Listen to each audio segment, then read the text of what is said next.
Hello, it's Average Row, and welcome back to Mass Effect 2. Coffee stream, baby. Remember, drink water instead of coffee. It's better for you. I'm excited to be finally back in the Normandy SR2 in Mass Effect 2 with our Paragon, FemShep, Vanguard, Commander Shepard. And if you are unaware, I have played through Mass Effect 2 several times, but this is my first time playing through the Legendary Edition, and I'm just loving it. I'm loving it. It's my favorite game, as you guys know. Just the Mass Effect trilogy in general. I won't get into which one I like more, because it's kind of irrelevant right now. We're doing Mass Effect 2, so we're going to go ahead and hop back into it. Today, on our agenda, it's mainly the Citadel. So I'm pretty excited. The Citadel in Mass Effect 2, I think, is probably the weakest. Although I do like how small it is, in the sense that it's easy to navigate. It's not like a grand adventure like Mass Effect 1, and there's not so many hidden stuff like in Mass Effect 3. So yeah, it's still an enjoyable Citadel. It's Mass Effect 2 Citadel, so we're just gonna go ahead and get into it. But first, we will be heading to a side mission, because you know how I do.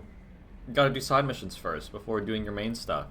That's just the way to play Mass Effect, guys. So making sure all my stuff's up to date. Haven't played this in a while. Last time I played this, I think, was almost a week ago, last Monday. Yeah, I mean, it's just nice to be back in this game. My current lineup of games that I'm streaming, this is obviously my favorite. You know, recently I did Divinity, although I don't think I'll be doing that one again, even though it was a fun session. But then I did, I think I did like Full Metal Furies, I did Super Mario Party, you know, lots of fun side stuff. But right now, this is the main course right here. So go ahead and get moving here. We are doing N7 Lost Operative, which I believe is a pretty quick one. They're all the Mass Effect N7 missions are pretty quick. Some of them are a little bit longer, or a little bit on the longer side.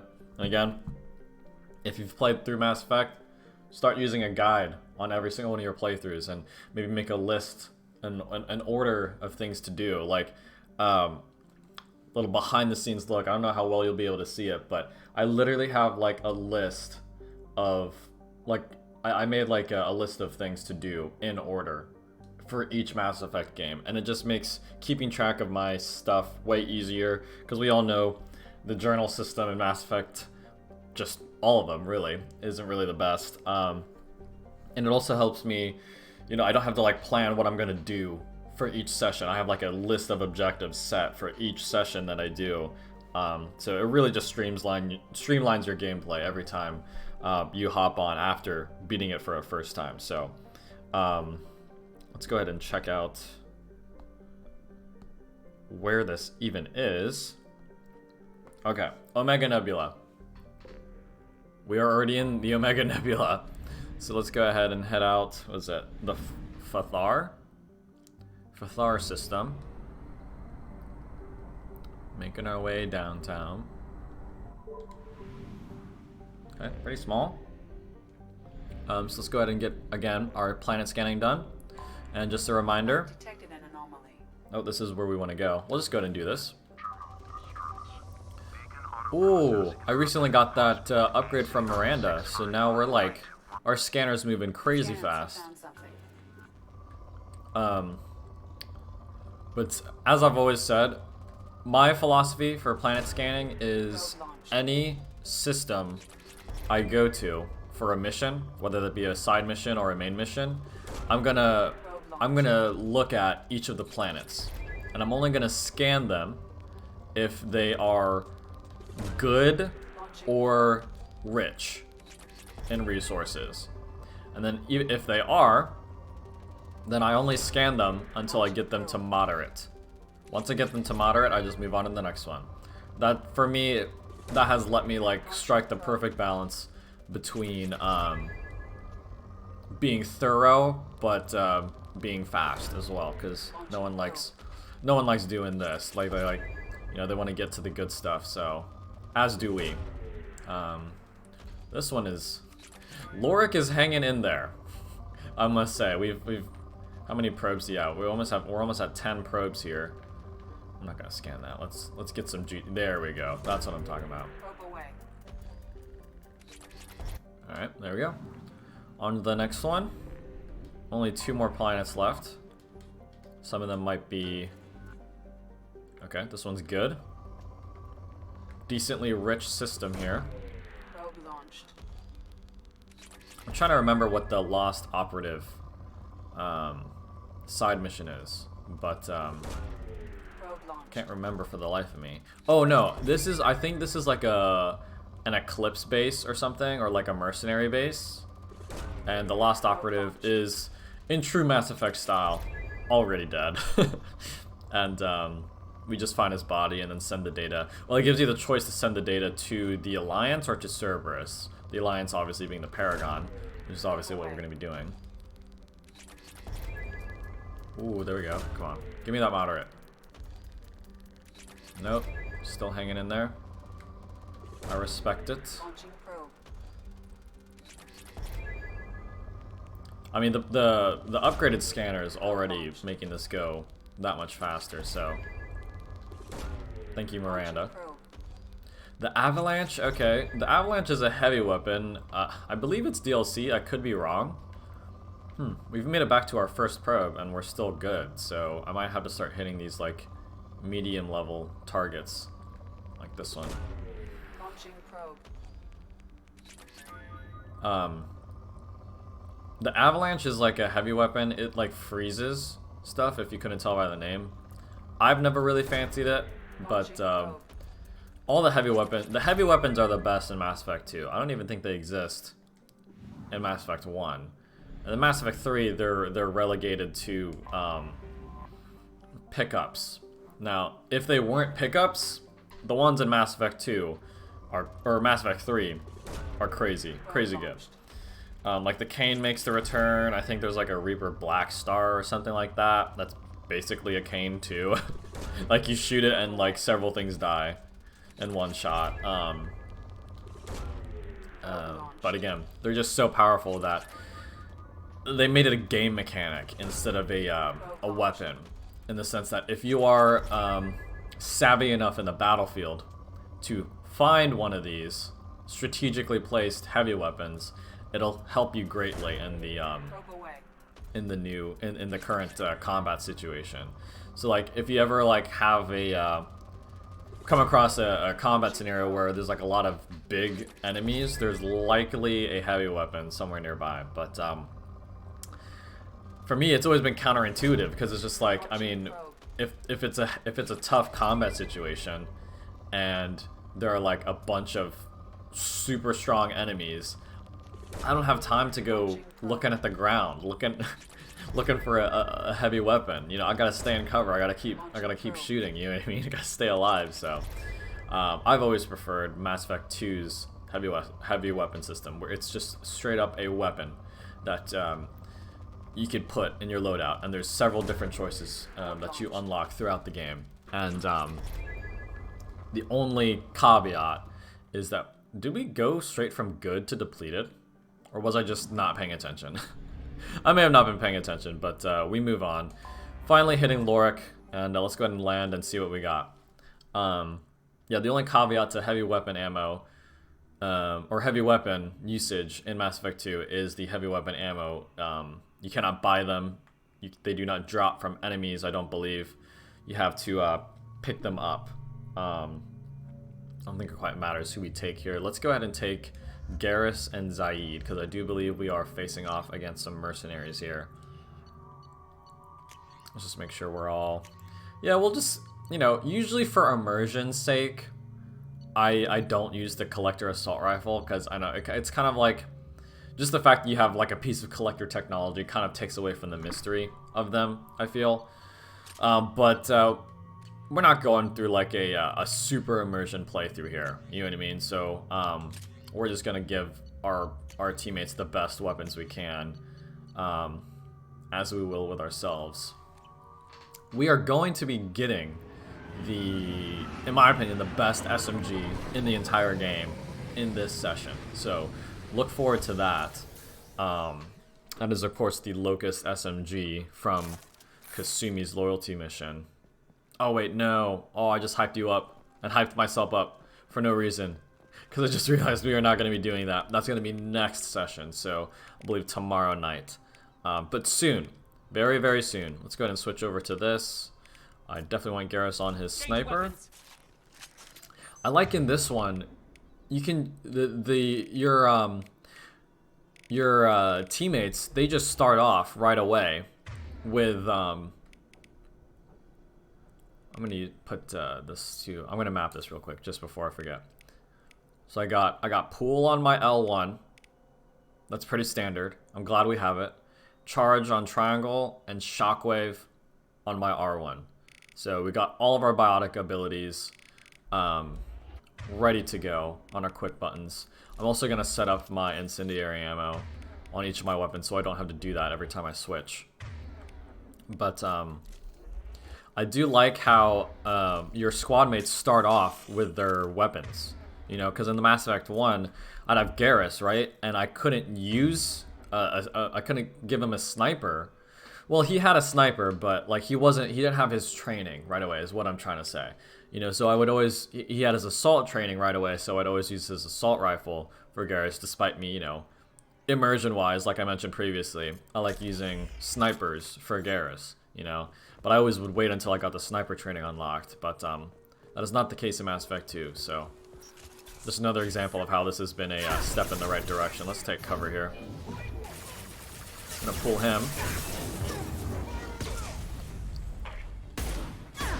So, I just realized that it is a projectile-based biotic attack now. Nice. This should slow him down. Dude, once I get the find like a shield recharge time upgrade, I'm gonna be really happy. I was pressing aim, but like my guy wasn't popping out of cover for some reason.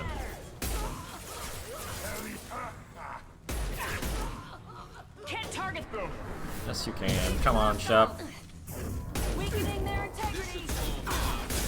This is a bad idea. Bad idea, bad idea. Ooh. Ooh, almost died there. I made a mistake of, I didn't keep track of my cooldowns there, so I went in thinking I had my biotic abilities, but I, didn't realize it was still on cooldown. But we're good so far. Okay. 4,000 credits. We'll certainly take that. You know, it's pretty close quarters. Let's go ahead and use our Geth Plasma Shotgun here. This is just lore. We are going to... This is what we need to do to advance.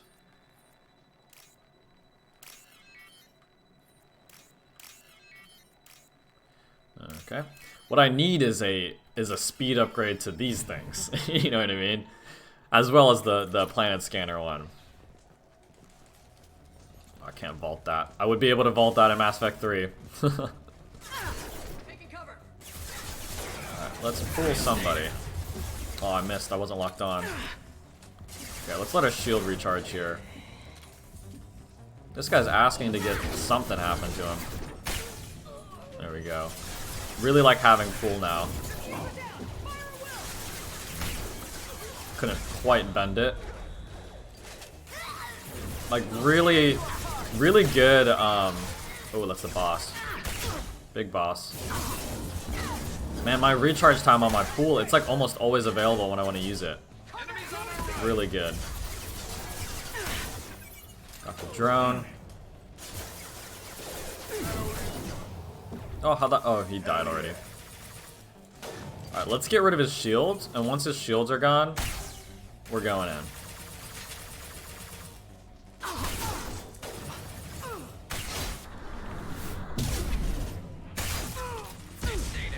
Oh, nice, Garrus.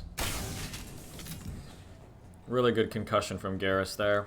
This is not the last room, but there's always something here. Here we go. Yeah, just 800 platinum. And that's why planet scanning is also really important, because you get like, I don't know, like 8,000 in a single scan or something stupid like that.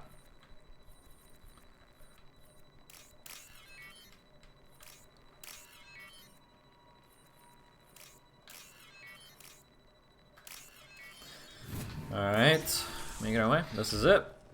Like I said, this is a super quick mission. We'll go ahead and fork this over to the Alliance, and that's it. Mission accomplished. A little bit early on that closeout there.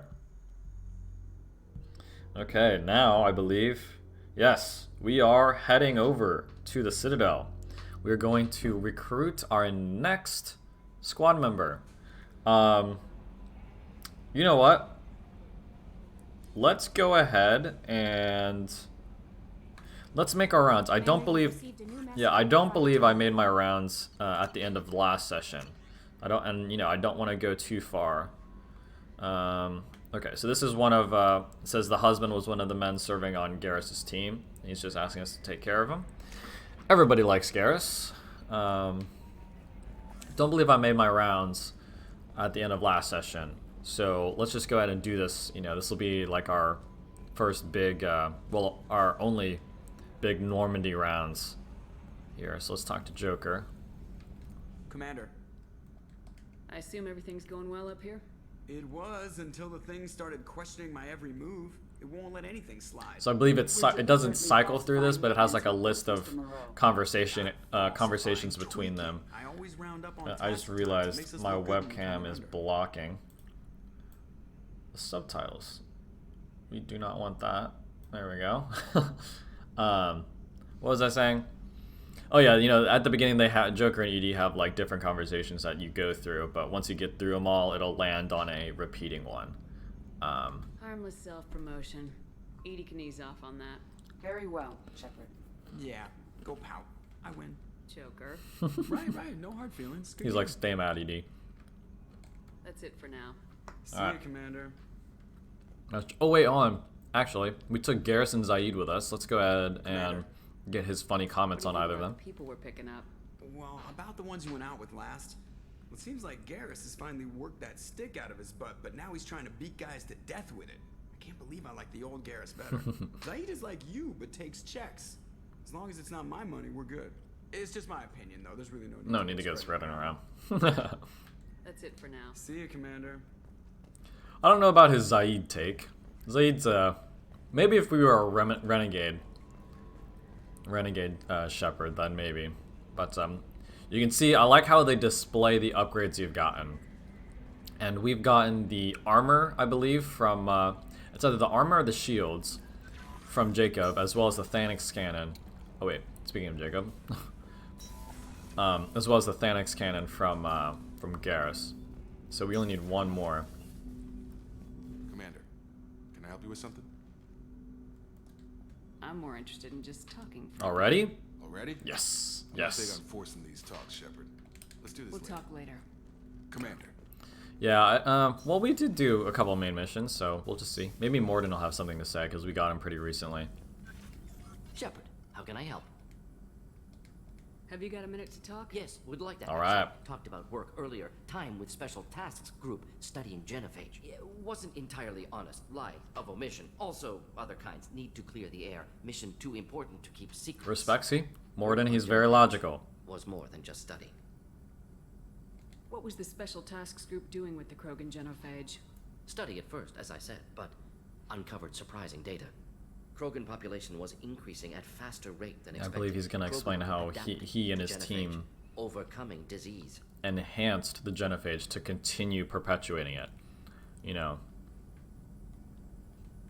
Did the Krogan evolve, or did some of their Krogan scientists? scientists? Never met Krogan scientist worthy of term. No. Krogan physiology. I mean, incredibly Krogan are accurate. crazy. Organ You know, redundancy, they're just... backup systems, cellular regeneration. Genophage Just like listen to any that. other natural hazard. They're crazy. So, Krogan evolved even passively. they could overcome the original iteration of the genophage. Genophage 1.0, if you will. The genophage was a terrible mistake. It nearly destroyed the Krogan and their culture. Now they have a chance to recover. Naive viewpoint. Krogan too dangerous to allow unchecked birth rate. Look at Krogan rebellions.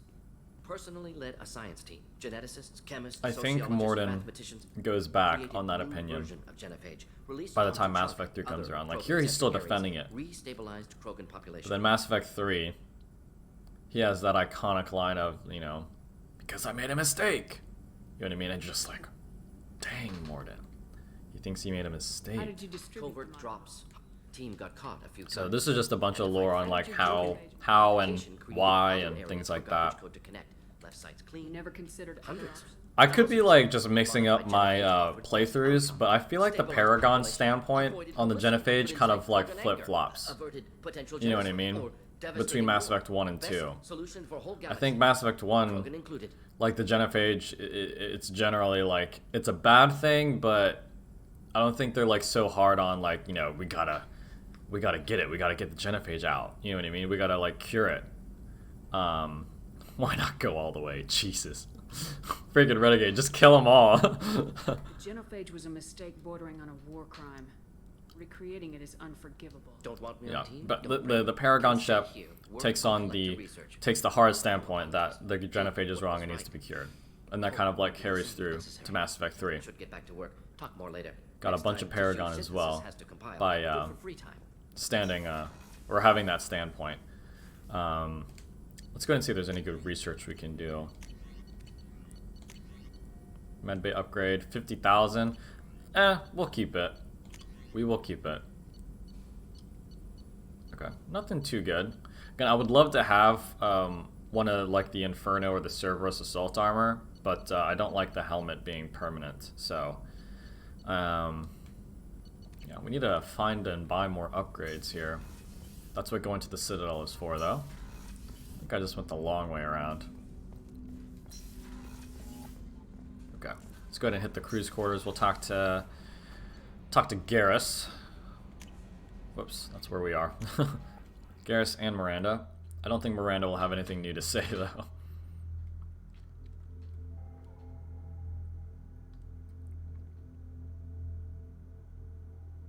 I also just remembered I need to change Garrus's armor, as long as we have it. But usually there's a DLC armor that I always get for Garrus, and I always equip it, because although he looks cool, I don't think, like, immersion-wise, we would just let one of our best soldiers walk around with busted armor, with literal holes in it. You know what I mean?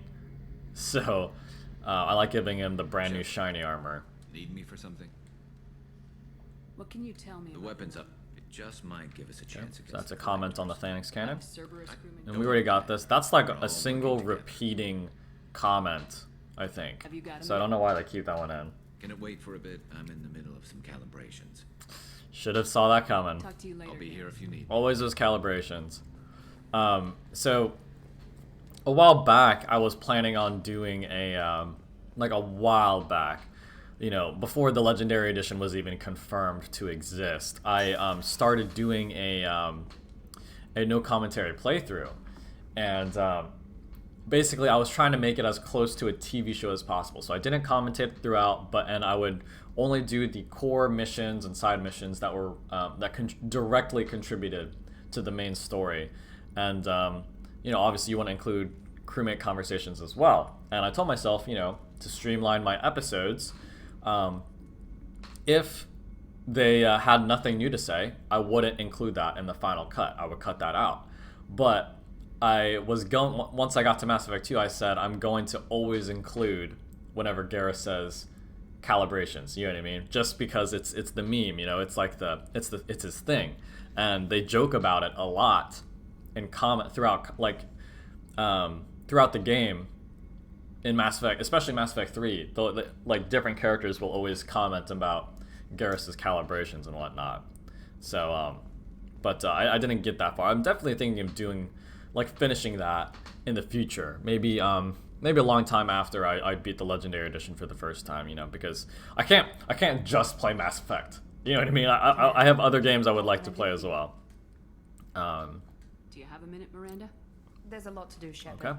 I'll let No. you work. Of course, Not Commander. super chatty. I do believe we have the FBA couplings, so unless we gave it to Ken and Gabby already and I'm just forgetting. Maybe I made my rounds already, and I'm just forgetting.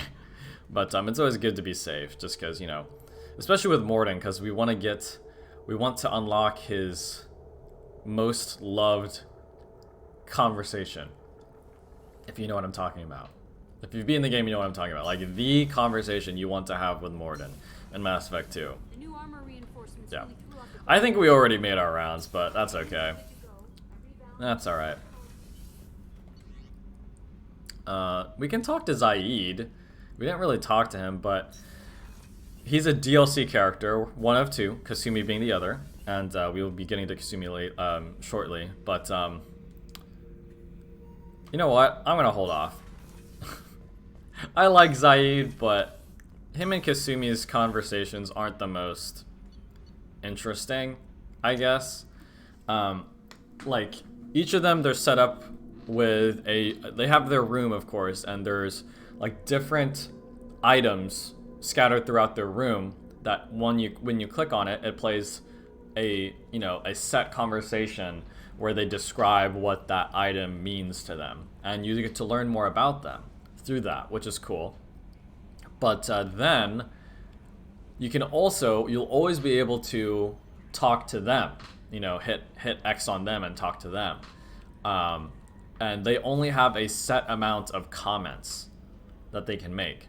And after, like, at first you're like, okay, cool, you know, every time I go to them it's a new comment, but after a while you realize I've heard that before, and once you hear a repeated one, you've heard them all. That's the sign that you have heard every single thing they have to say. So once you get to that point and you've also talked to all of their items about them, there's really no reason to go talk to them. Like, sometimes once you get past a certain point, they'll add a new comment. Like, I think once the crew gets abducted, they'll comment on that, and things like that. But yeah, they're not really the most fun to talk to, and it's only because they're DLC. It's nothing against their characters themselves, but it's still just something I like to make clear. It's not that I don't necessarily like Zaid or Kasumi.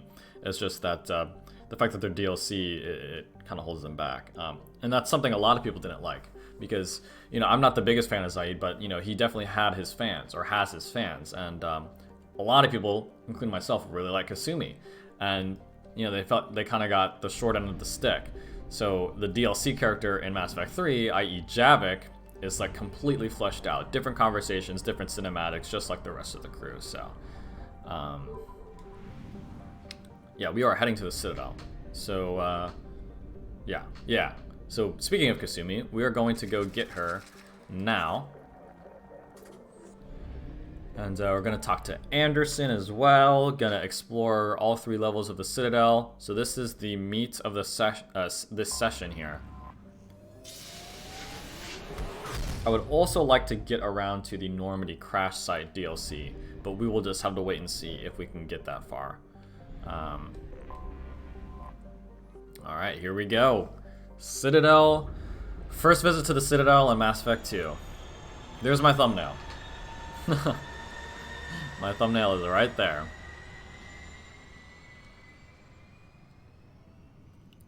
Looks gorgeous. Nothing quite beats the Mass Effect 1 first visit to the Citadel, though. Just that iconic soundtrack in the background, and it's the first time seeing a structure of that size. Like, the size of a small planet, you know what I mean? Crazy. It's one of the coolest pieces of, you know, sci-fi architecture in general, not just in Mass Effect.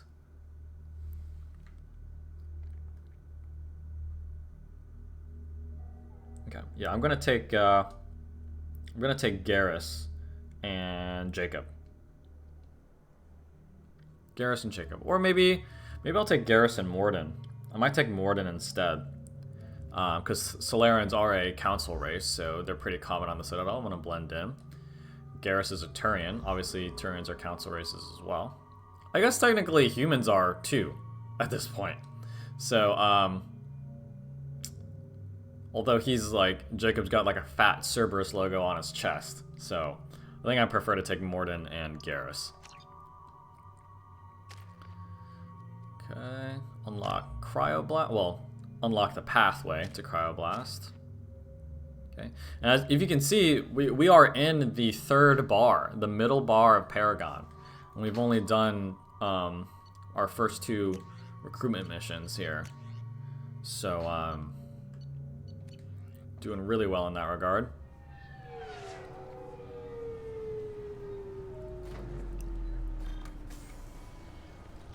Oh, these dudes have like a super fun conversation. I'm not gonna sit and listen to it though, but it's pretty iconic as well.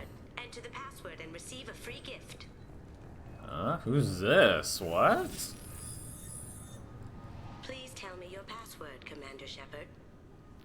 Silence Cut the is crap. golden. Good to finally meet you, Commander Shepard. Kasumi Goto. I'm a fan. What's with the password and the sneaking around? Are you in trouble or something? I'm the best thief in the business, not the most famous. Need to watch my step to keep it that way. I also needed to make sure all this was legit. And I have no doubts now. You're the real Commander Shepard. Sure. Makes you so sure. There's a certain aura about you. Spiritual Like you've seen pressure. things no one else has. Even without knowing If you've what you look like, if you're I familiar know with the it's you. Bleach anime or Bleach manga, there's a term that they use called spiritual pressure, where like they're basically just so powerful that when they're even in your presence, you feel like it's kind of like gravity increases. You feel like, oh my gosh, what is that? Someone really powerful must be like nearby. You know, it's kind of like, or like in One Piece, if you're familiar with One Piece, like it's called like hockey. I don't. My brother's just really into One Piece. That's the only reason I know about it. But yeah, I mean, if that type of thing existed in Mass Effect, in the Mass Effect universe, I think Commander Shepard's spiritual pressure would be like off the charts. She's like the only human, well, the only creature in the entire history of this Milky Way galaxy that's led a fight against a Reaper and beat it. You know what I mean? That's pretty badass. You know what I mean? So let's go ahead and move on here. Filled you in on the mission? Honestly, I'm shocked they didn't come to see me sooner. My fault for being hard to find, I guess. What brought you to Cerberus? That's a bit of a story. Short version, they were looking for me, so I trailed them to find out why. Turns out they were looking for someone Always to one join step you on an ahead. important mission. Gotta love Kasumi. And were offering a serious signing bonus. I had a thing I needed help with, so I made them a deal. And here we are. I assume this deal is something I should know about. Yeah, I guess it slipped their minds. I'm looking for my old partner's gray box. A man named Donovan Hawk took it. And I I'm will planning to skip get through it this back. because Isn't it? He's that information. I will get into all of that He and now that once we do Cerberus her are all loyalty that's mission left of next him, session. I can understand. Getting it back will be easier with your help. I've taken the liberty of getting you some His mansion's famous for being hard to crack, but I haven't. I doubt I Hawks. always expect trouble. That's why you're here. His mansion's famous I for did being that. I hard to just did crack. that. This one in particular belonged to my Okay. partner, Keiji Okuda. We worked That's together. what Cerberus promised you. It'll be fun. And if we're lucky. Also, Kasumi is like underrated in terms of like attractiveness. Obviously, like the fandom automatically thinks of like Miranda and Liara when thinking of like the more attractive squadmates, but See you on the ship, Shepard. Kasumi is very pretty in my opinion. Despite her having like hood over her eyes, you know what I mean? I really like Kasumi. Cool.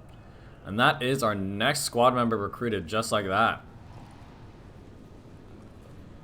Can I help Let's just you, go ma'am? through this.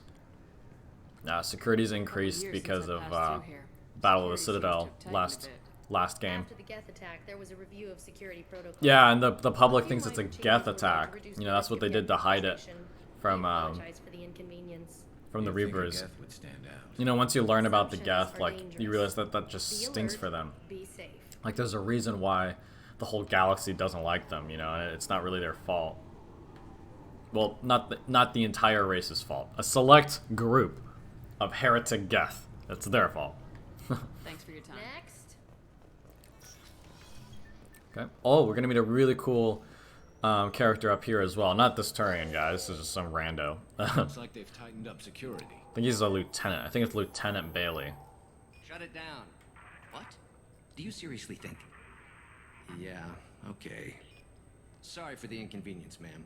Our scanners are picking up false readings. They seem to think you're dead. I was listed as missing in action a couple years ago. Would you mind checking in with my captain? He can reinstate you. Oh, in it's our Captain system. Bailey. He's just past the scanners on your right. I can't remember what You'll his have to rank make him is. scream a little. He's not gonna tell you everything just because you ask. Yes, I see the problem already, Commander Shepard. I like Bailey, The council but says you're dead. he's not. He's a. I don't want to say a glorified side character, but because I really do like him, but he doesn't really contribute too much. You know what I mean? You know, I'm worried on We you. have the best. Hell, if you have Just pissed off a bunch of Bailey unregistered fans. you can figure those out. Your sergeant You, said you then to customs. But he kind of gives. I can see your. He's an important character because he gives the Citadel a face. You know what I mean? Like you automatically associate him with your time on the Citadel. You know what I mean? And kind of fills in Captain Anderson's shoes in that sense. Because with Anderson, you only talk to him once and that's it. Whereas Captain Bailey, I keep calling him Commander because I'm pretty sure he gets promoted to Commander in Mass Effect 3. You work with Captain Bailey on different missions here. No, I think the one that comes to mind in Mass Effect 2 is Thane. He's got a close relationship with Thane, at least more so than other squad mates, because you help him on his loyalty mission in Mass Effect 2, and Thane and Captain Bailey are in the same story arc in Mass Effect 3. So you're not big on formalities, are you? I'm with them right up until. he's a bit of a dirty cop, I'd say. Like, he's not outright evil, but he doesn't skirt away from, like, circumnavigating regulations and things like that, you know? So, but he kind of explains why he does that, you know? What's the easiest Head back way? through the security checkpoint. I and will. take a- Yeah. Anyway, something else you need? Give me Or other can stuff I we get can back talk to about. Yeah. Head through the security. All Yeah, of I'm the definitely gonna incidents skip we through got all you this, program and I don't think there are any, like, locked. interrupts or anything. Officer Ward got the worst. Down. Sometimes you have to. And his conversation, it really cements and makes the Battle of the Citadel feel even more real, if the increased security didn't already do that. So, I really like the inclusion of Bailey, but again, it's kind of just like, he adds, I know just a moment ago I said he doesn't really add much, but like, what he does bring to the table is he fleshes out the lore when it comes to the Citadel itself. So, that I can at least appreciate. But, let's see here. I have... There's a friend that I want to meet that you may recognize from Mass Effect 1. I'm sure I'll find them eventually. Let's go ahead and hit the shops. We'll go here first. I hear this is the best place for food on Zakara Ward. I want my discount. This is Can the I best talk place to for him? food on the whole damn Citadel. I don't think you can talk to this guy, I just need to actually. pick up some spices, aminodextrous and aminosinister if you have. This is where we get the high-grade provisions. I don't believe that's... Yeah, that's a different picture than the one in the original version. Yeah, that's weird. I mean, it's cool. Sushi's a good representation of high-class food, I guess. Well, at least fancy sushi, not gas station sushi. That you want to avoid. But, yeah, I mean, it's interesting why they changed it. Like, I think the last picture was like a picture of steak and veggies or something. But this is what we need for Rupert in the cafeteria. You Or don't cruise mix quarters your area. spirituality. What cooking school did you say Give you that went to him once we get back on the ship. Forget which way is, where's the map? Here it is. Yeah, I think left is downstairs and right is upstairs. Let's just go ahead and go right. We're going to be hitting each floor anyway. I think that's technically all we need to do. But let's go ahead and get a super famous quote out of the way. Good day, my friends. Welcome to the Citadel. Since these stores are owned by the council, do government employees get a discount? Yes, in fact. What's your position? I'm a former Spectre. My goodness. I didn't know Spectres quit. I don't believe you qualify for a discount, though. How about if I throw in an endorsement from the woman who defeated Saren? You are Shepard? My goodness. The increase in sales would certainly be worth offering a discount. What do you need me to do? Just voice your endorsement into my console. I'm Commander Shepard, and this is my favorite store on the Citadel. Excellent. I will get my clerical VI to add it to our advertising immediately. Nice. Now we got a discount. Let's go. Space Hamster! Instant purchase. I am gonna hold off on getting fish though until I get my automatic fish feeder. Oh, I got the SR1 as well. Nice, and the Destiny Ascension. Cool. So do you want to get one of the fish or maybe a model ship? Oh, Krogan sushi. Gotta remember to do this one. I heard that those lakes up on the Presidium are filled with fish. No, they're not. And I do believe we have to go upstairs to progress that side mission, the Krogan sushi one. Let's go ahead and head up here. Like this, it's crazy how much smaller this Citadel is compared to Mass Effect 1. You know, despite this being the sequel. What can I do for you? Your expeditions might be a little tame for me. Tame? A human can hardly take down a Thero Varen, let alone a Shatha. Who do you think you are? Well, my name's Shepard, and The Shepard? The one that put down Saren Arterius? oh, you do know me. Did a full 180 there. By the spirits. Shepard, in my store. I just realized he name dropped Saren as well. Advertisement for me. Sure you could. Can we work out a discount? A discount? I'd name my firstborn after you if you ask. Can we record it now? Just speak towards my console. I'm Commander Shepard, and this is my favorite store on the Citadel. No other gun shop has that kind of endorsement. About that. Maybe not no other gun shop, but... Oh, man. Sick upgrades here. Ooh. This one doesn't look as cool, in my opinion, as the one we have now, but I like its effect more. I might go ahead and buy that, and maybe we'll use it on, like, the final mission or something. The Incisor Sniper Rifle is really good, too. And it's only, like, 6,000, so 6,500. Oh, there we go. Really like that. Yes, okay. These are all really cheap, too, except for the upgrades, of course. We're gonna get the offhand ammo pack. Gonna get the Aegis vest. Let's get the sniper rifle. You know, because I think we only have the default sniper rifle at this point. And then I'll buy the sentry interface as well. And, let's stick with upgrading weapons that we have, that we use for now. So, it's 50,000, so...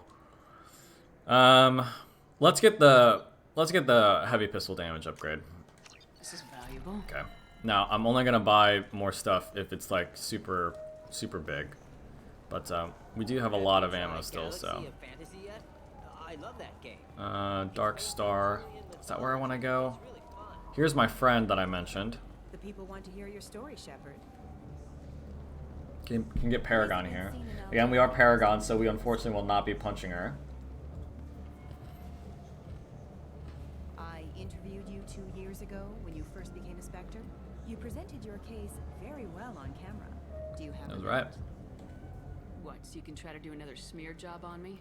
Now, Shepard, you may object to my methods, but we're on the same side. You're bad, you're news. I just want to give your story its due. And then she just starts without a permission. Rude. Sources claim you were at the heart of the Presidium during the Battle of the Citadel. It's fair to say the course of the battle hinged on your words. If true, you told Admiral Hackett to assist the Destiny Ascension, costing hundreds of human lives, and securing the continued Oh, she like dominance of owns the her. Citadel She Council. names every single human ship that died to show that she did care about him. Such a badass line.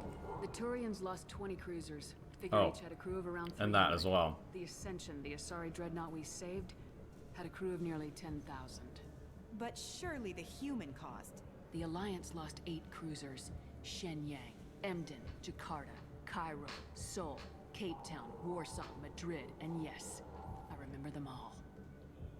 Everyone in the Fifth Fleet is a hero. The Alliance owes them all medals. The Council owes them a lot more than that. And so do you. Get wrecked. Commander Shepard, first human Spectre, hero of the Battle of the Citadel. That's right. Check bid. We get it? Great. Bull rush. Okay. Show. Just realized something really awkward. My webcam has been facing the wrong way. This entire time. How long? Oh, we're 45 minutes into the stream. Oh well, rookie mistake. I think it's because I was playing Full Metal Furies earlier, right? Or not Full Metal Furies. What was I playing? That made me switch the webcam the other way. I don't even know. But I fixed it. That's the important part. We'll just pretend that that didn't happen. Let's see. I think that's it on this top level. Well, I think the Krogan sushi thing, the guy we need to talk to is in a club. I just don't know if it's this one. Okay, no, it is this one. Here it is. Those are the only place I know of on the station to get a live fish. Everything would be so much simpler if we all... The only place I know in the market. Thanks for your time. No problem. If you get up to the Presidium, check out the Zamar. I'm also gonna get wasted here, just because it's a fun interaction. Will it be? I want the strongest thing you have. Easy enough. This is And guaranteed that Oh shoot! change your mind. Messed up my streak. not done yet. Oh no, we didn't. How about we... I've been serving here 8 years. I've never seen anyone have this and stay on their feet. Do it. Do it. Okay, for you, something special. Do it. This is Krogan liquor, Rincon. You'll set off radiological alarms after you drink it. They changed the look of the bottle for it. Hell yeah. Put more of the stuff in the thing, more stuff goes in. Your funeral, sister. Oh!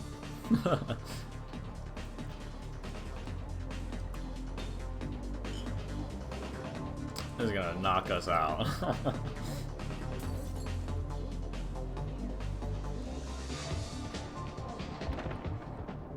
And in that moment, the Reapers won. Okay, we're in the toilet. It's like a rich. I could have skipped it, but it's like it's one of the things that you just have to do every playthrough. But we are making quick work of the Citadel here. Let's go ahead and head over to the bottom floor, where we will do another Citadel side mission. It's just one quick conversation, and then we will finally head over to the council. But oh, I should have fast traveled. No, I still think at this point it's quicker. I'm pretty sure you can fast travel down to the bottom floor.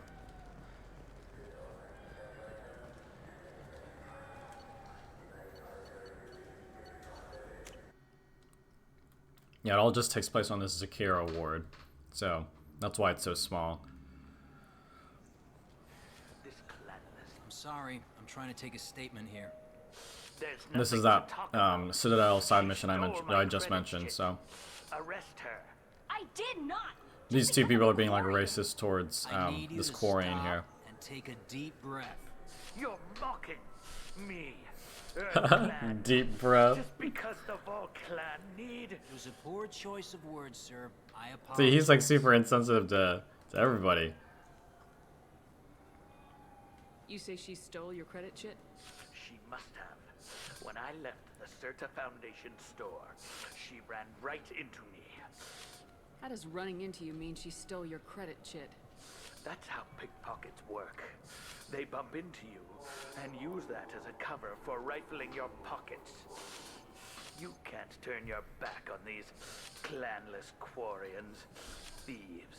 All of them. Ooh, that's racist. That's racist. Just like,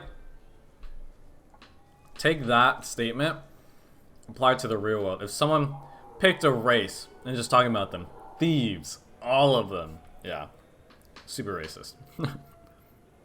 Are you sure you didn't leave your chit at the Certa Foundation? Of course not. You think I'd make a mistake Yes, like that? yes, I do. I do. Because that's exactly what you did. All you did was you just left it at the store, you idiot. You say you're falsely accused? I was walking to the used ship dealer when he barged into me outside the Certa Foundation. He didn't stop or say he was sorry. A minute later, he runs up with C-Sec and accuses me of stealing his damn chip. You ran into each other. You know, the sad thing is it possible that Chit fell out of his a pocket? situation like this would not be uncommon All I know is or unheard of in the real world. You know what I mean? Where someone automatically jumps to a conclusion because they judge someone based on how they look, right? And that person could have just been going about their day. And now all of a sudden they're getting falsely accused of something they didn't do because somebody has, you know, prejudices they haven't addressed yet. And once it gets revealed that the person didn't do what they're being accused of, they get no compensation at all, despite their day being sidetracked because of being falsely accused. You know, that's just kind of like, I don't know. That's why I always kind of appreciate this this mission, because it's another thing that the Mass Effect story does that kind of, it shows that the whole universe, Mass Effect universe, isn't as like, it's not always super shiny and idealistic and utopian or whatever because it's like a cool sci-fi story. You know, there's real problems and real relatable problems as well, recognizable problems that that kind of like are sewn throughout the lore. And I don't know if lore is the best word, but I think you know what I'm trying to say, you know. So Do you spend a lot of time at the used ship dealer? Yeah, they've got a lot of nice models. I'd like to buy one and take it back to the fleet, but A ship would make a great pilgrimage gift. you know about the pilgrimage? Tali. With Quarian who was on hers. Wow. I didn't know anyone here would do that for one of us. Do you know who's telling the truth? My Omni tool can tell the Quarian doesn't have a chit on her. She could have stashed That's it to bullcrap. recover later. You know what Quarians are like. And she's Racist! definitely a vagrant. I'll run her in and see Wait, what how do you know she she's a... wants to do with her.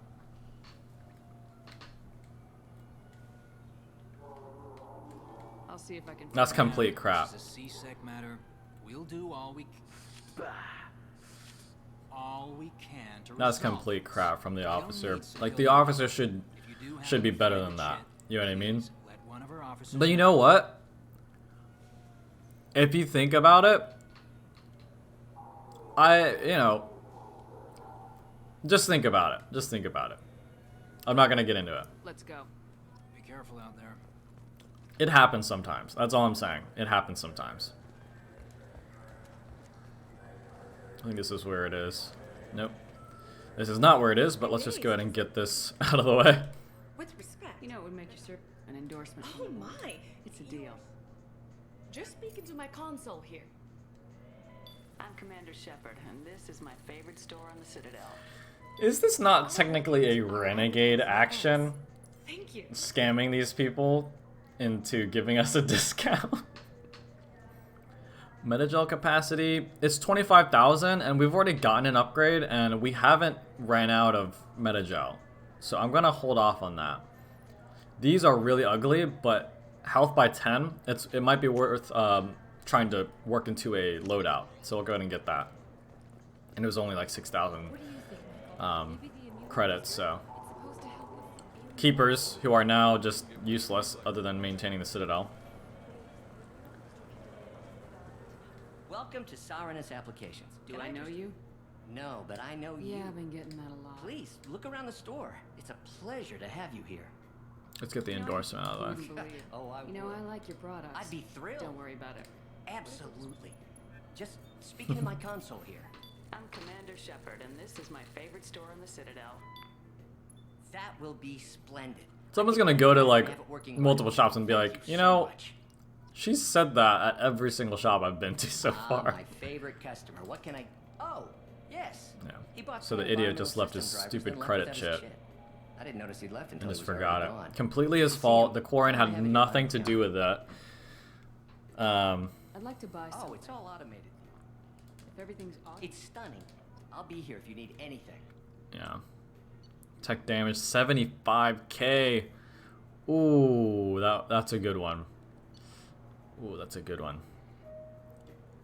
Recharge time. Man. We technically have enough. technically have enough. Do I want to get it? Yep, I got it. It's done. It's done. It's done. 25,000. Not gonna think about it. Well, 25,000 left. Not gonna think about it anymore. Not gonna think about it. All right, let's go and deal with these people. Please move along. You forgot your credit shit at Saranus Applications. The clerk's holding it for you. Oh. Well.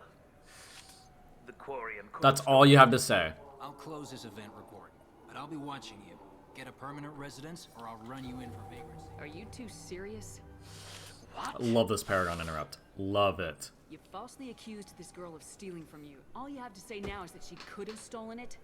Now, just a minute. And you. She gets harassed and insulted by this guy, and you throw in a threat to arrest her for vagrancy. How about if I run you in for obstruction of justice? You think you're gonna run in a former Spectre? I think both of you should get out of here. Son of a... Get wrecked! I just name dropped myself. Give you something more than words. Can you take care of yourself from here? Oh, I love that interrupt, man. Most nights I eat nutrient paste in a Turian shelter, but I'm surviving. Thanks. Freaking love it, man.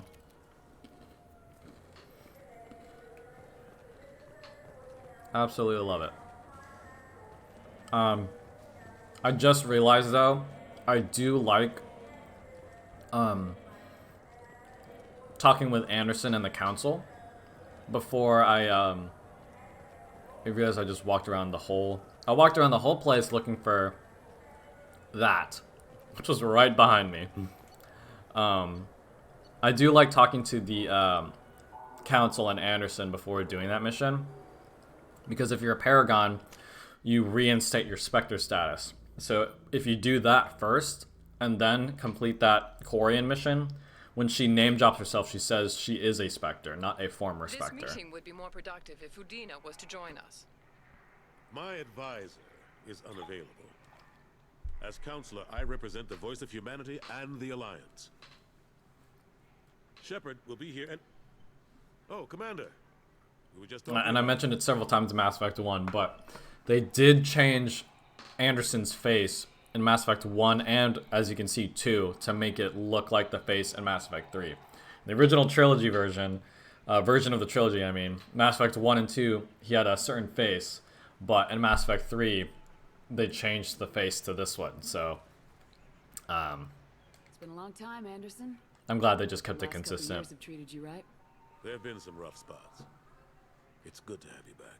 We've heard many rumors surrounding your unexpected return. Some of them are unsettling. We called this meeting so you could explain your actions, Shepard. We owe you that much. After all, you saved our lives in the battle against Saren I did. and his Geth. I did. The Collectors are abducting human colonists in the Terminus systems. Worse, we think they're working for the Reapers. The Terminus systems are beyond our jurisdiction. Ah, Knew yes. this when they left Council space. Collectors. You're missing the important part. Freaking asparagus. The Reapers are involved. Ah, yes, Reapers. The immortal race of sentient starships allegedly waiting in dark space. We have dismissed that claim. Such an idiot. Shepard, no one else encountered the hologram on Ilos that told you the truth about the Reapers. Only you and your crew ever spoke with Sovereign. I believe you. But without evidence from another source, the others think Saren was behind the Geth attacks. Saren was an organic. The Geth would never accept him as their leader. They only followed him because he was Sovereign's agent. Saren was a compelling and charismatic individual. He convinced the Geth the Reapers were real, just as he convinced you. Oh my god. I hate when people say that. Like, you know what you think, and you have evidence that it's true, but somebody else is so set in their beliefs that they just assume, well, I know better about that situation than you do, despite you being in that situation. You know what I mean? It's just like, oh. So she just said Sarah's just tricked you. You know, I don't care that you were literally out in the field fighting Geth, fighting Saren's forces, went to Ilos, went to Vermeer, which are in records, and I acknowledge that you went to those places, but, you know, once you start saying that I'm wrong, I'm just gonna say, well, no, you're the one that's tricked. It's like, you're just being so dumb, man. Go back to Ilos and talk to Vigil. Or just look at what's left of Sovereign. It's obvious the technology is more advanced than ours. The hologram on Ilos is no longer functional, and we have found nothing to suggest that Sovereign was not a Geth creation. The Geth are capable of remarkable technological achievements. This is probably why Saren recruited them. This Reaper theory proves just how fragile your mental state is. You have been manipulated See, by Cerberus, and before them by Saren. Oh, you guys are idiots. I kept Saren from conquering the Citadel. I sacrificed human lives to save this council. I saved your ass. We are in a difficult position, Shepard. You are working for But they're just saying you're mentally unstable? That's all you have to say? I saved your life? Shepard is a hero. I'm on this council too, and I won't let this whitewash continue. Maybe there is a compromise. Not a public acknowledgement given your ties, but something to Okay, great. We get our Spectre status back. Great. That won't be necessary. We cannot become involved in an You realize the council's orders shouldn't be too hard. And Paragon, classic Paragon, you know, it's good to keep them. No need to burn bridges, I guess. Not like they've ever done anything for us, though. Stop by to see how Anderson was doing. You don't have to cover That's a low-key burn. Udina, who nobody likes, comes in. And she says, oh, Shepard, you're alive. Like, what are you doing here? And you just say, I've come to see Udina. Or Anderson. Not you. Because you're an idiot, and I kill you in Mass Effect 3. The council reinstated my Spectre status. Yes, I could see how that arrangement works, but you really should. I don't answer. No one cares, Udina. Udina's true enough. He's got his uses. Okay, this is our final conversation wheel with Anderson. I really don't like how they sidelined Anderson in this game. Like, this is the only visit you get with him. You know, at least in the beginning of Mass Effect 1, you interact with him, and then he's kind of always there, and he helps you in the final act. You know what I mean? But this one, he doesn't do anything, because I kind of excuse it because he's just like tied down by the council. He can't interfere. He can't interfere as a Citadel counselor. You know what I mean? So this is the only conversation you get, which it makes sense, you know. But that doesn't mean, as someone who really likes Anderson, I'm not going to be disappointed. You know what I mean? But in Mass Effect 3, he's got like the biggest role out of any of the 3 games, and the biggest presence as well. I can't say anymore. Ask about Ashley. We will see her on Horizon. So I keep trying. Fighting the good fight, right? I think we get Paragon for saying you should. Oh! I better go. Of course, Shepard, I understand. I swear, I didn't skip that either. I like pointed upwards and hit X, but I guess I didn't hit X high enough, or like point high enough before I hit X. You can't trust Cerberus. Something I can do for you, There we go. No, but I know how important it is. So I keep. My door is always open. Love you, Anderson. Stay strong. Do humanity proud. I think that's it. Yeah, let's see. We got Kasumi. Talked to Al-Jalani, the interviewer. Bought Rupert's ingredients. Did Krogan sushi. Just talked to the council. Talked to the Quarian. Yeah, that's it. Looks like we're heading back to the Normandy. How much time we got left? Yeah, we got like 40 minutes left or so. Excuse me.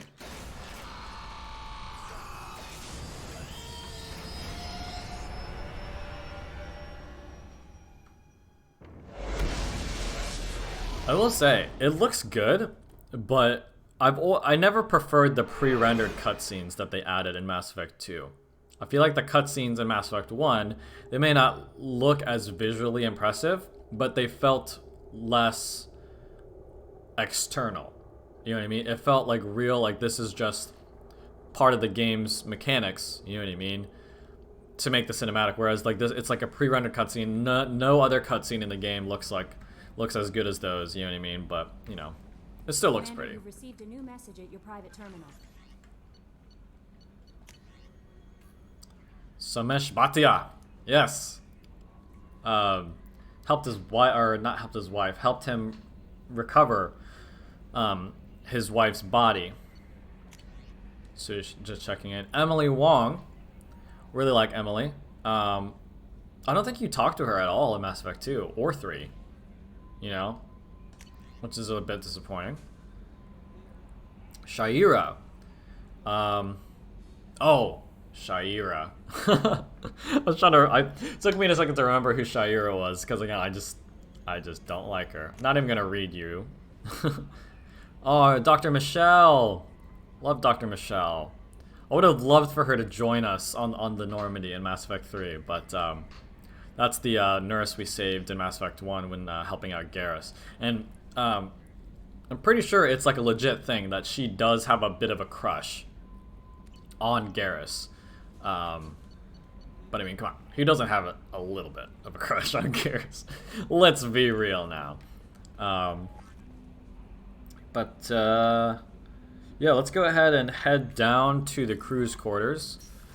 Well, actually, while we're here, I'm going to upgrade first. Well, at least attempt to upgrade. See if we got anything. Oh. Man, we can't. We still have to find that stuff. Okay. No upgrades, that's fine. That just means we'll have more resources for when we do have upgrades that we can buy or unlock. And then I'm gonna head up to the cabin before I forget. And see if we can like switch up some of our armor here. Get a bit of a better loadout. Hold on, I wanna look at my ships. Yeah, nice. Look at the SR1, so pretty. At the bottom there. And then look how much bigger the SR2 is. They got the Destiny Ascension. These are not to scale, I believe. I think the Normandy SR1 and 2 are to scale. But I believe that Turian Cruiser is way bigger than the Normandy, as is the Destiny Ascension. The Destiny Ascension would be like as big as this room or something, if it was to scale. Okay, here we go. See, that's not that bad looking. And I would rather have shield strength 5% than headshot damage. So we're gonna go with that, I think. Yeah, we're gonna go with that. Doesn't look that bad. Looks really nice, actually. I like the kind of angled look on the side there. It's kind of less chunky, you know? Cool. We got like an Edie type look going on now. And got the Aegis vest. Yeah, power damage by 3.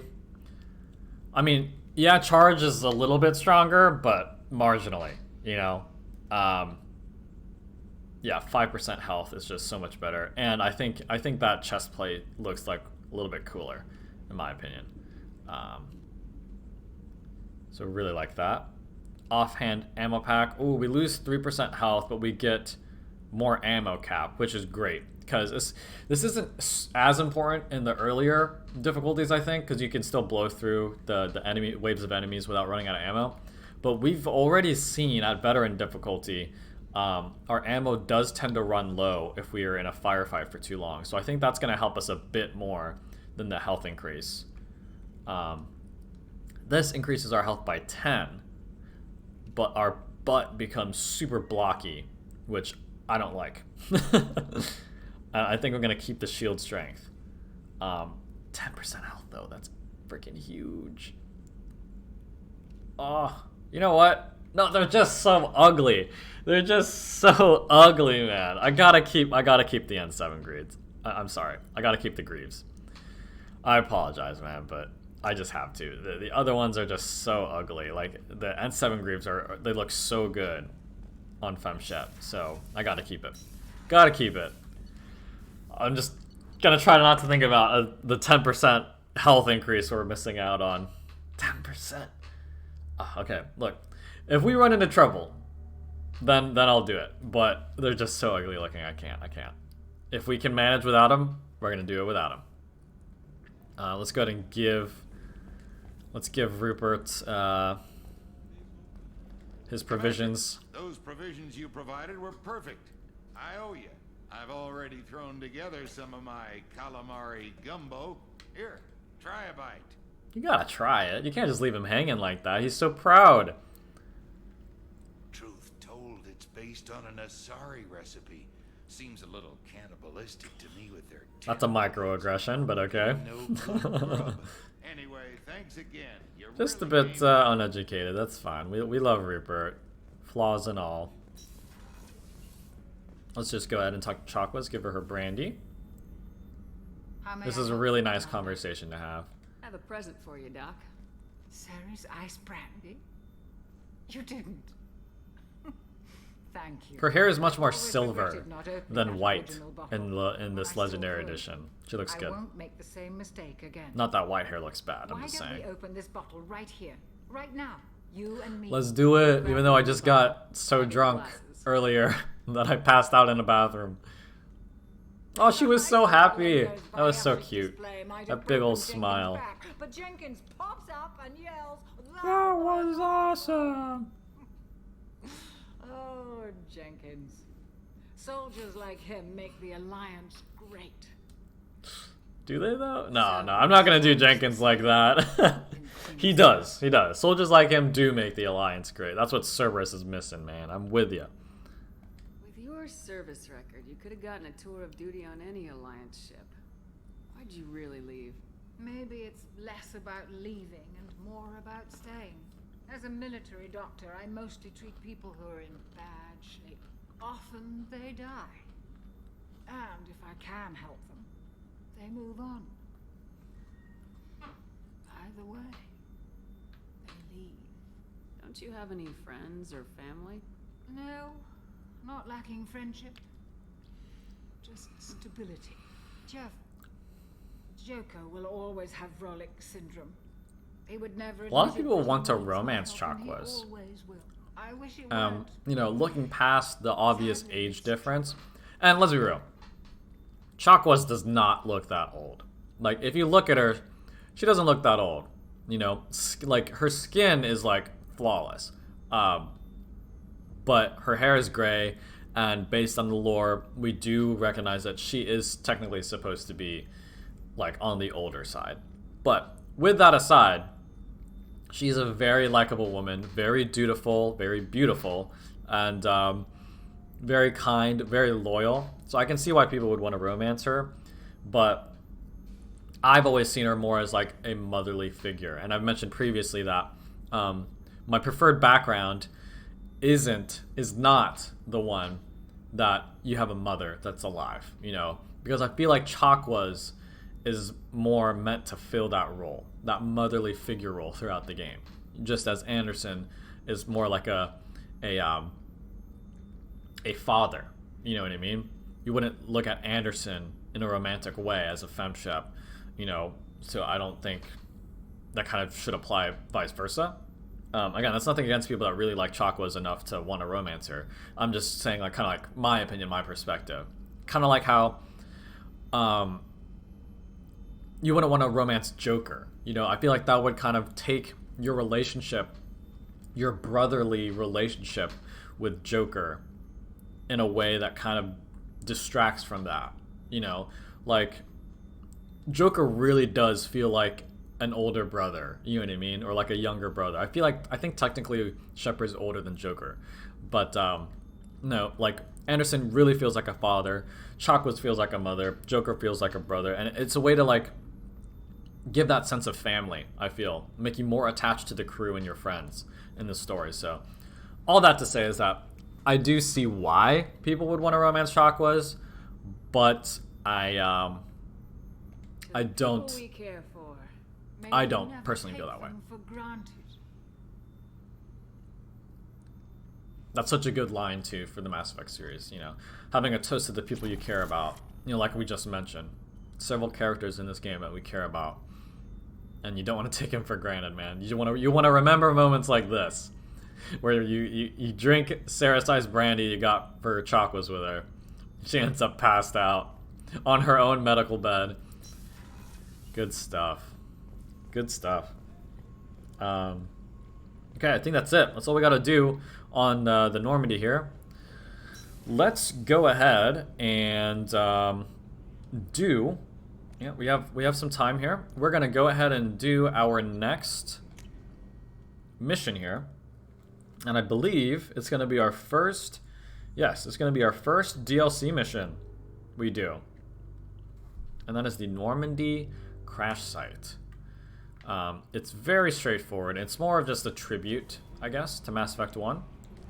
Either way, I'm going to enjoy it. And there's no combat. You just walk around and click stuff. But I still like it. And most people do. Like, you wouldn't think. You know, if someone told you, oh, what's Arrival like in Mass Effect 2?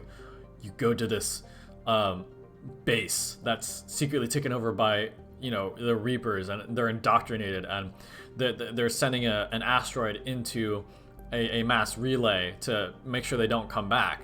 You know what I mean? That was a terrible description of Arrival, but I'm not going to try to correct myself. I said it completely wrong, but it's like a super epic DLC, you know, where an asteroid flies into a mass relay, and you want to want to stop it, but then you also don't want to, because the Reapers are coming through that relay. You know, it's super grand scale, and it's like, oh, what's a Normandy Crash Site? That's got to be great. You walk around and you pick up dog tags. What? But I don't know. I still really like it. So let's go ahead and fly over there in the Amada system. And again, I'm typically a purist when it comes to first playthroughs of Mass Effect. I think the ideal first playthrough, in my opinion, is a default male shep or a default FemShep. I say default because it's just, you don't really need to worry about customizing or adjusting the lore to fit your customizations. You know what I mean? Like, you have that set default, you know, experience, and then once you beat it for the first time, that's when you can be like, okay, now I want to play as a male shep or a FemShep, that, you know, whichever one you didn't do, and then maybe I want to be a little bit more renegade or a little more Paragon or full-on renegade or Paragon, and maybe I'll play as, instead of a soldier, I'll play as a Vanguard or a infiltrator or something, you know. And I also say on first playthroughs you shouldn't use guides at all. But the Normandy Crash Site, I do think, is a mission where if you are playing it for the first time and you wanted to use a guide, I wouldn't complain. Because again, it's really not that big of a deal. And you don't want to spend too much time walking around looking for dog tags. You know what I mean? And you also don't know how many there's supposed to be. You know? Which I think is wrong, actually. I think they do say, like, you know, 1 out of 20. You know, there's 20 dog tags you have to pick up. So, I don't know. Because if you don't know because it's not just dog tags. It's also, like, there's a helmet you can find, and there's little, like, flashback images you can come across as well.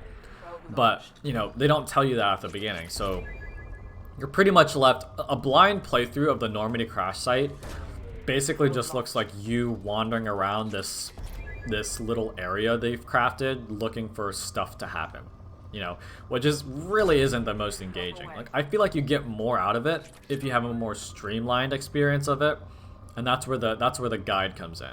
Because you know, a long time ago, you know, there was Mass Effect fans. They made a little I'll show you it once we land.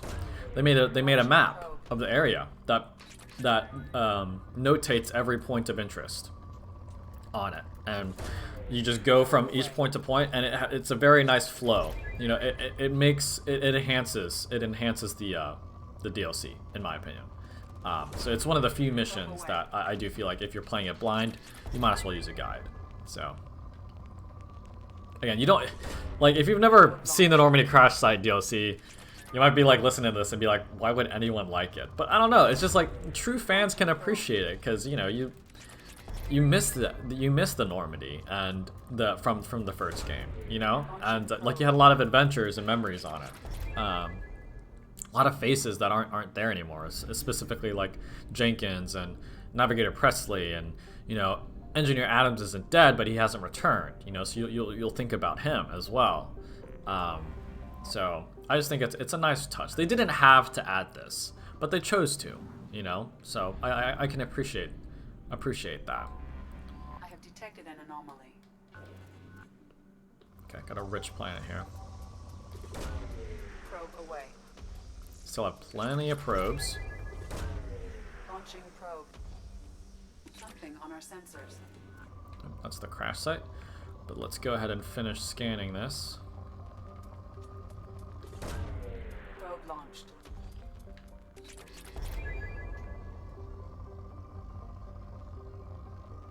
Come on, there we go. Ooh, there we go. Probe launched. Okay, good now. Ooh, hold on. Where were those? Launching probe.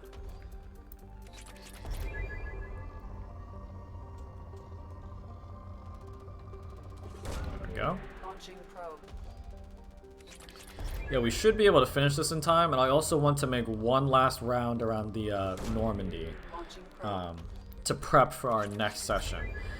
Because we got a big one. I've mentioned it several times already, but we're going to be doing Kasumi's DLC mission, which is her loyalty mission. Next Mass Effect session, which is just one of the best, in my opinion. One of the, hands down, one of the best in this game. Not just loyalty missions, just one of the best missions in the game. Because it's so different from everything else. So, it has everything. Has great conversations, great character moments, great exploration, puzzles, action.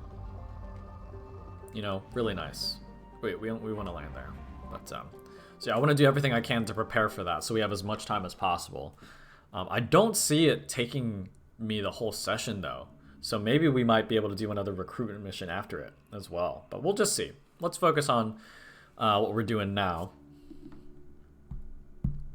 And we got the Normandy SR1 Crash Site DLC.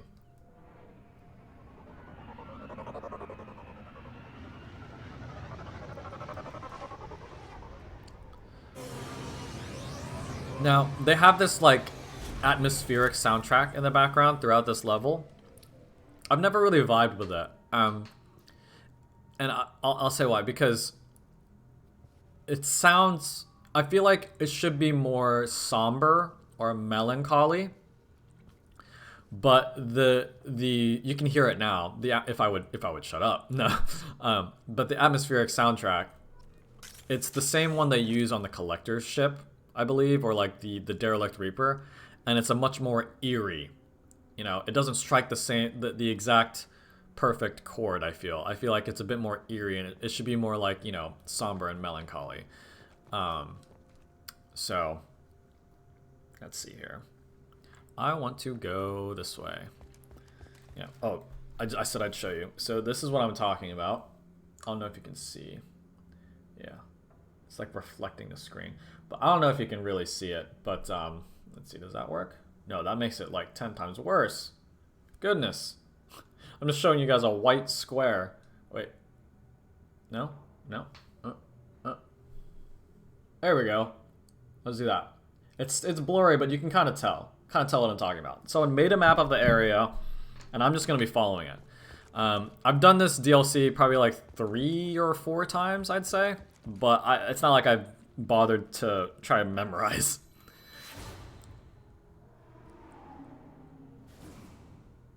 So those are those flashback images I was mentioning. We'll be coming across several of those. So that's dog tag number 1 of 20. Yep, 1 of 20. See, and there's like little ledges here you gotta keep jumping up on.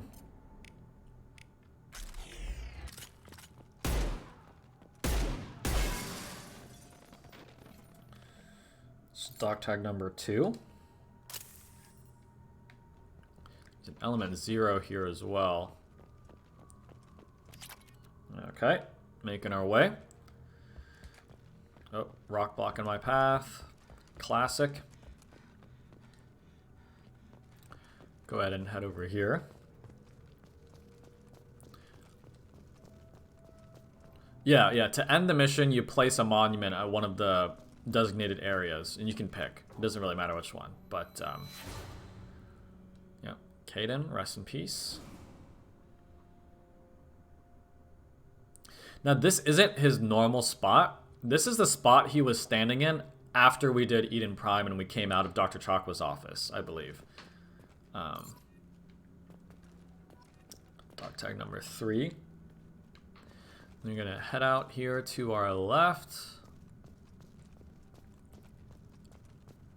Get this one. Excuse me. Freaking rock. Okay, this one is where it gets kind of tricky because there's like a lot here. I'm gonna place my phone like, let's put it like right here, so I'm not constantly looking down to my right. There we go. Okay, so we just hit it there. It's gonna be like on a ledge here, or a corner. Here it is. This is one. This is number 5. Then we are gonna head around this way. Come on. Ugh. Just go up. You are a trained soldier. You can lift your leg and step up on a ledge. This is number 8.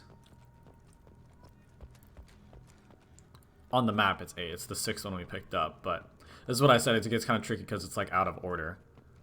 And then this is holding number 9.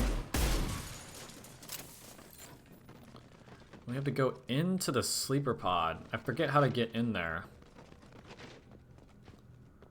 That debris is like freaking out. Oh, here we go. Yeah, I went the long way around. This is number 6. Nice, yeah, this is the sleeper pod area that led to the main battery. Nothing else to pick up. Okay, and then number 7's over here, which will be our 9th dog tag we pick up. Like, if you didn't know where it was, you'd have to like eventually make your way all the way over here, and it's just like, you know, this one simple mission of just walking around and picking stuff up could end up being way longer than a normal mission. You know what I mean? So that's why I always, again, just use a guide. Just use a guide. Right, halfway there, this is number 10. Should be a E-zone nearby as well. Here we go. Okay, I'm going to continue along this ledge to pick up number 11. And 12 we just looked at over here. And we have our old friend. This part actually does make me sad. And it's the Mako. Let's see if we can trigger the flashback. I think you have to be on the other side, actually. I mean, you gotta love the Mako, man. Especially after the Legendary Edition upgrades. Rest in peace, buddy. Like, thanks to you, we saved the galaxy. Thanks to you, you know, we saved lives. Lots of nice adventures in that. And yes, nice adventures. None of them were ever bad or tedious or glitchy. None of them. They were perfect. Respect the Mako. Can't even believe Cortez in Mass Effect 3 even suggests the Hammerhead is better than the Mako.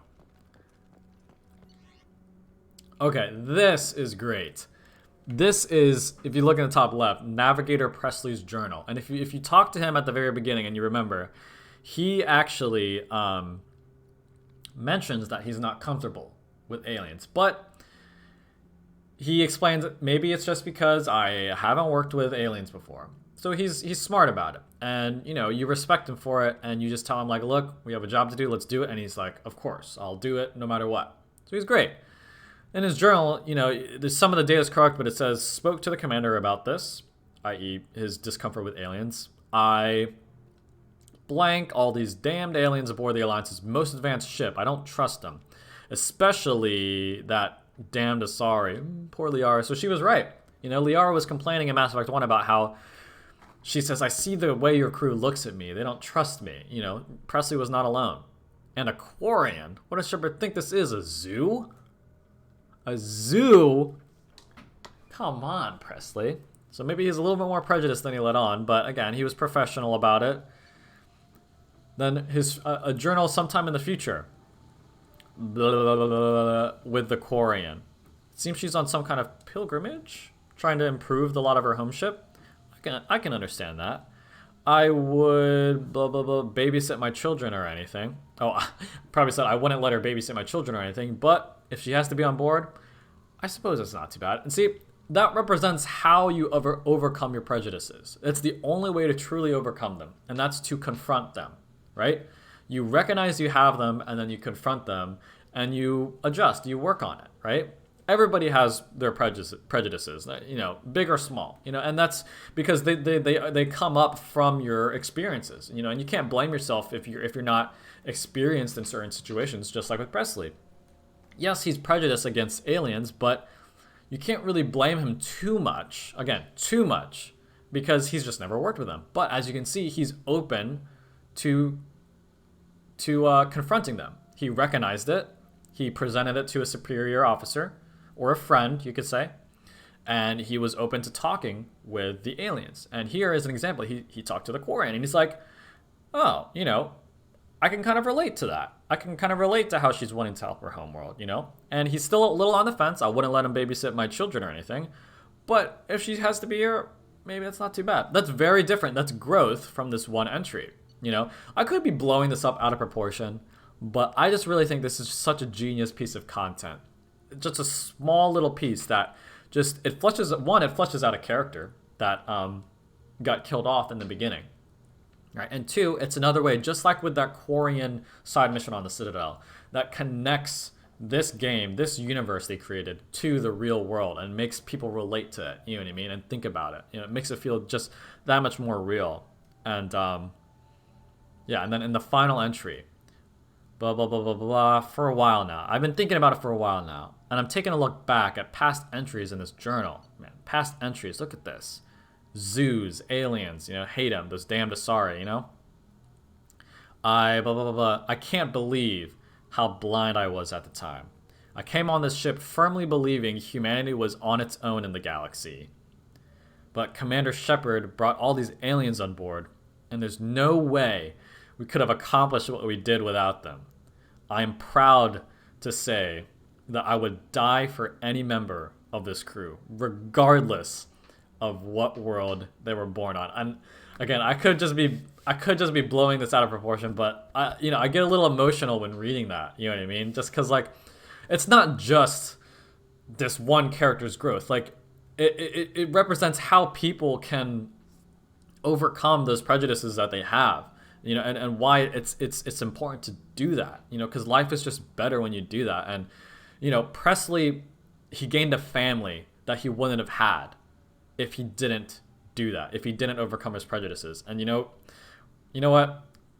Rest in peace, Presley. You are a tremendously underrated character, underused character. I freaking love you, man. Rest in peace, Navigator Presley. Rest in peace, man. Such a great... That's my favorite part of this DLC. And it is just a journal entry. Insane. Absolutely insane. Let's see. Make sure I get this number 13. There's nothing scarier than when you say number 13 and it says number 11. And you're like, wait, what? I missed one. Oh no. But over here, we get a memorabilia for our captain's cabin. This helmet will be on our table, which is nice. Nice little totem, I guess you could call it. I guess I could have just jumped down, but number 14 is here by the SOS pods. This is one of the landing crafts. I hope whoever landed here was okay, but this planet does not look super habitable. So that was 14, yes? 15 is in there. There's a couple canisters here. Element 0. And let's just go ahead and get 15 so I can maintain my track here.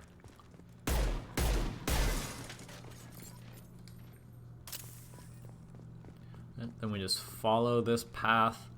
Like the number, they're numbered kind of weird. Like this one right here is number 20, I think. No, this is 16 actually.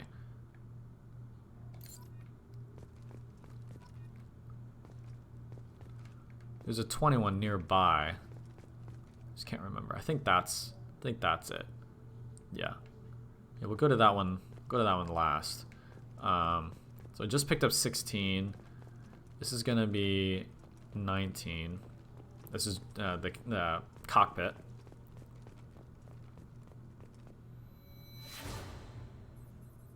Good thing we still have Joker though. Thank goodness for that. Wouldn't be able to do it without him. That's number 19. Okay. Again, I'm just trying to keep track of everything here. You know what? Let's just go ahead and grab this. I don't want to miss it. This one is marked as 20. Dog tag. This should have been, yeah, Ezo. There we go. Okay. Now we we have 2 left, and that's number 17 and 18. 18 is over here.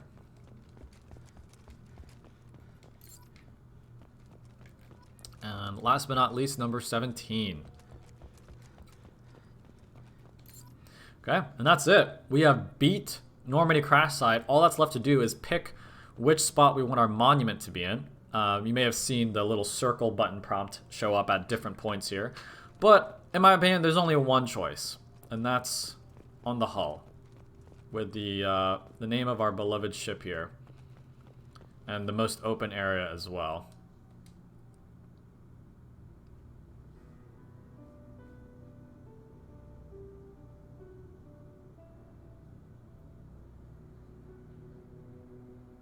Hats off. Hats off. Yeah, there we go. Normandy Crash Site done.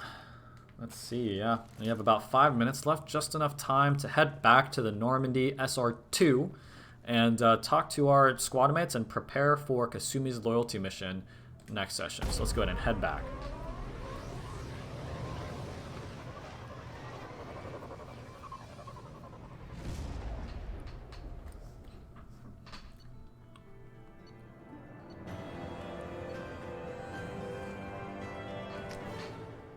Way early on that.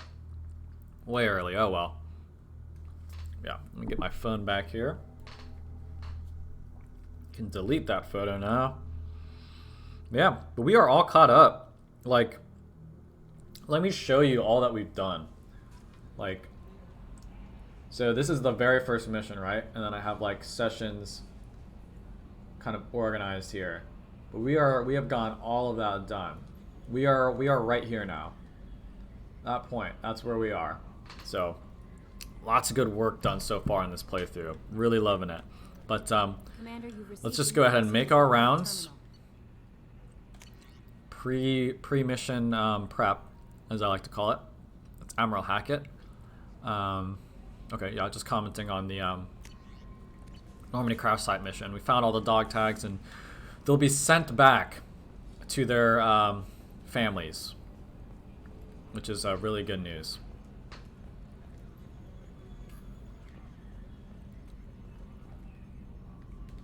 Commander. I assume everything's going well up here? Good for now. Fractured my thumb on the mute. All right, that's the report. That's the repeating comment. It's the first time we've heard it, but it is the repeating comment. Whenever he has nothing new to say, he'll say "fractured my thumb." Just like Garrus will say, you know, "Can I wait a minute? I'm in the middle of some calibrations," or something like that. And then Jacob will say, "Already? I'm not big on forcing these conversations." Or Miranda's, there's a lot to do, I think. I'm trying to remember. Morden, let's talk to Kelly real quick. How is our newest Turian crew member doing? His injuries looked painful. He's a soldier. It'll take a lot more than that to keep him down. He's tough. There's something about him. I just want to hold him close and whisper, "It will be all right." Oh, this is where you can kind of like confirm to the game you want to do that to Garrus. Are you attracted to others? Well, part of my job. And passion is nice work. Anything else, Commander? I always have time for you, Commander. What are your responsibilities? If any of the crew has important business. Yeah. I just want to make sure, because I want my automatic fish feeder. So I want to, I look for warning signs. We're lucky to Thank have you. someone. What else would you like to know? I want to make sure I like Look out for human interests. get all of Advanced this. human technology. I love humanity. I also What can I say? Anything else you'd like to talk about? How do you feel about being a son? But mostly I feel encouraged. Under your lead, I trust you implicitly. The moment I met you, I knew I could close my eyes, fall back, and you'd be there. Okay, I'm here again. I can't remember if Shepard can romance Kelly Chambers.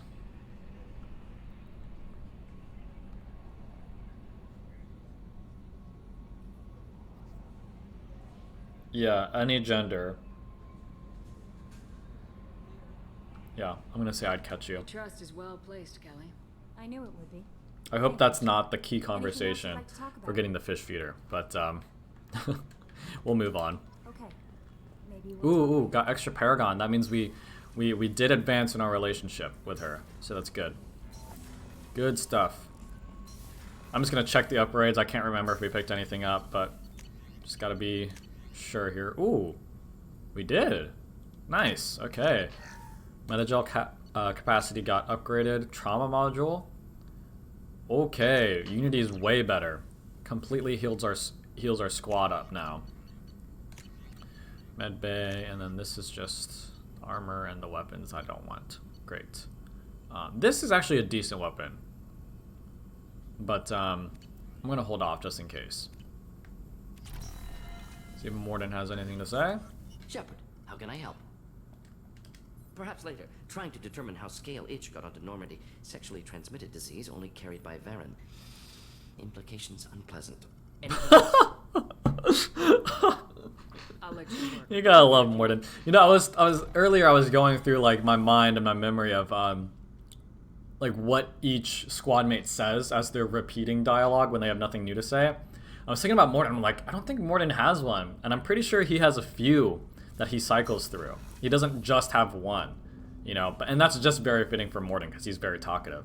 Commander, can I help you with something? I'm more interested in just talking. Already? Yeah. I don't think we'll have anything new to say until we beat another main mission here. Let's do this later. Whether that be a loyalty mission or a recruitment mission. We'll talk later. Commander. But again, you never know. You never know. I can't keep track of every single instance that each and every character unlocks a new dialogue option. You know what I mean? I just always make sure I do it before and after main story missions. So yeah, but we talked to Chakwas and Rupert already, so we'll just hit up Garrus and then Miranda, and then we'll talk to Zaid. We'll talk to Zaid because why not? Why not?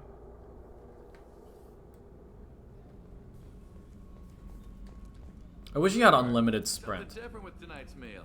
Seems like you put in more food and less ass. I love that conversation. Keep talking. Yeah, you should have unlimited sprint on the Normandy. You can at me on that. Like BioWare, like what's what? Like why would you not do that? Why do you make me get tired on my own ship? Have you got a minute? Can it wait for a bit? You can always tell because when he like looks to the side. Can I wait for a minute? I'll be here if you need me. Yeah, Miranda's gonna have nothing new to say because I think we've only done side missions. So, but again, just want to be safe. Commander. Oops. What can I'll let you work. Of course, Commander. There's a game trying to save me time. What can I do for you? I'll let you work. Of course. Why did I Commander. do that? Come on now. Commander. What Do you have a minute? There's a lot And to yep, do, Shepard. not gonna have anything to say anyway. Yeah, let's go ahead and talk to Zaid, and that'll be the last thing we do in this session here. We'll just get through all of his items, and then we'll talk to him once. Because we've got to do it at some point. I'm not going to disrespect him like that. You know what I mean? Or disrespect the devs and the voice actors that took their time to make it, you know? So.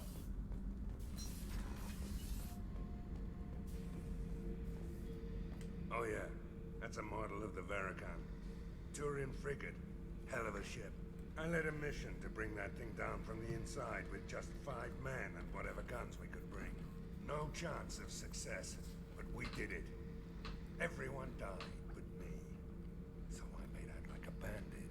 My first impossible mission as an independent contractor. There's been many since, but nothing so goddamn sweet as watching that Turian warship crash planet-side. Alright, he's badass. This is my favorite one here. Hey, don't touch. That rifle's older than you are. A call her Jessie. That's my lucky charm. More men have been killed with that gun than died in the Skillian Blitz. Ooh. The day I laid her to rest was the saddest day of my life. I'd give up every weapon I own for one more mission with that shitty old rifle. It's a pretty common trope in like the grizzled badass soldier type where they have a weapon that they actually become fond of. Pried that off the Krogan warlord, Kazak. Used to run the blood pack out of Omega about 17 years ago. Wasn't even a job. The guy just thought he'd hijack a freighter I was hitchhiking on. Big mistake. I Cool. goaded Kazak into one-on-one combat. Took out his legs, grabbed his gun, and killed every blood pack bastard in the room. Man. That was the most beaten Krogan I've ever seen. Kept a helmet to remind me of that pained expression. You know, I'll be the first to say Zaid isn't the most deep character, but you gotta admit, the man is cool. He's been around. He's cool. Like, he took on a Krogan one-on-one and just destroyed him.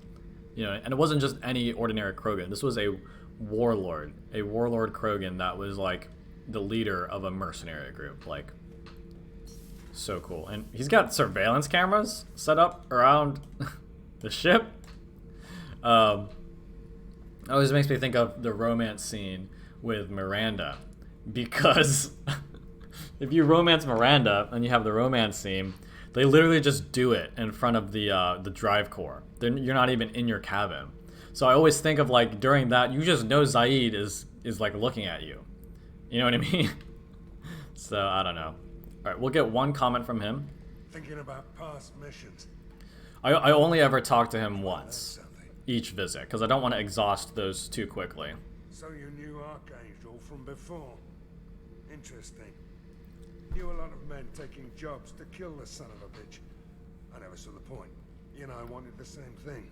A whole lot of mercs dead. Hell of a sniper, though. And he kept himself alive with all the mercs in Omega after him. That ain't easy. Yeah, as badass as he is, I do think it's cool how he respects Garrus because of how badass Garrus is, you know? Game recognized game and all that. Cool. Out the airlock. This would be Javik's favorite room. Although Javik ends up being on the other side of the ship. But yeah. If I'm remembering correctly, that is it. Because we already changed our armor and everything. Just had to back up to the CIC and we'll go ahead and close out here. Again, lots of good work. This is a bit more of a laid back, I feel. I think the only combat we did was at the very beginning, where we did the side mission and killed some of those mercenaries. So a bit more of a laid back session, at least so compared to the other ones we've had up to this point. But an important one nonetheless, because it was our first visit to the Citadel. We got Kasumi, and we did our first DLC mission. So a lot of good work done here, guys. I'm going to go ahead and pop a save real quick after I close all of this stuff.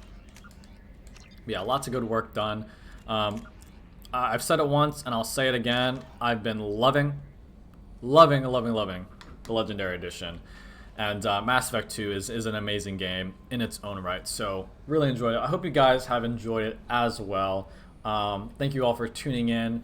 And this, again, will always be uploaded at a later date on my YouTube channel. And you can go ahead and head over there if you're not quite caught up with my playthrough, because there is also my Mass Effect 1 Legendary Edition playthrough on my YouTube channel. So, yeah, I've also just been playing lots of fun random games lately, but it's good to be back in Mass Effect. And you can check those random games out as well on my YouTube channel. But I guess that's all I got. Until next time, this has been Average Row, and I'll see you on the next one. Peace.